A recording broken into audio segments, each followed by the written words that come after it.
The world is mired in poverty. People lack the basic things in life like food, shelter, jobs. Can poverty be solved?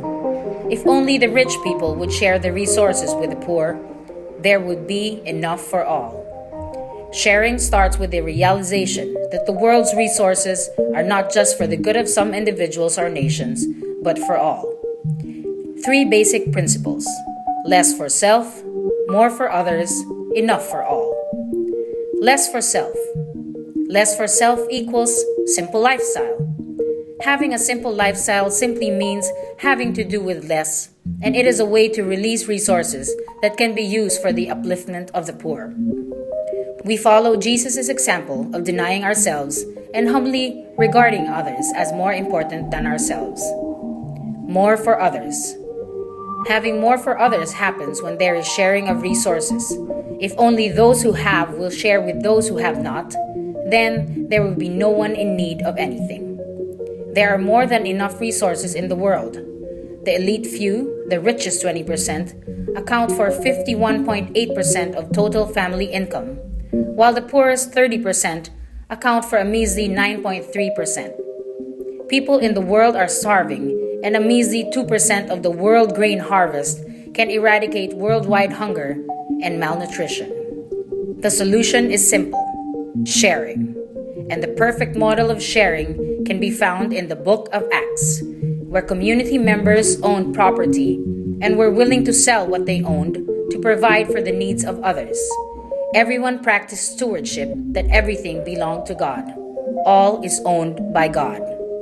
Enough for all. Social justice is needed to have enough for all to happen.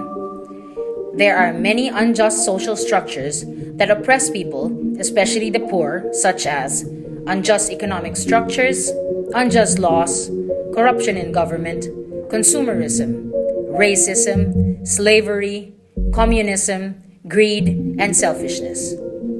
In looking to social justice, we look at three aspects: justice, peace, solidarity. Justice is loving our neighbor as ourselves, sharing our resources that others might better share in God's blessings. It is the dismantling of unjust systems and structures which deprive people, especially the poor. It is acknowledging that we are our brother's keeper. Peace is a condition wherein one is in right relationship with another. It is not simply the absence of war, but relates to good order and harmony. If there is widespread poverty, there can never be peace.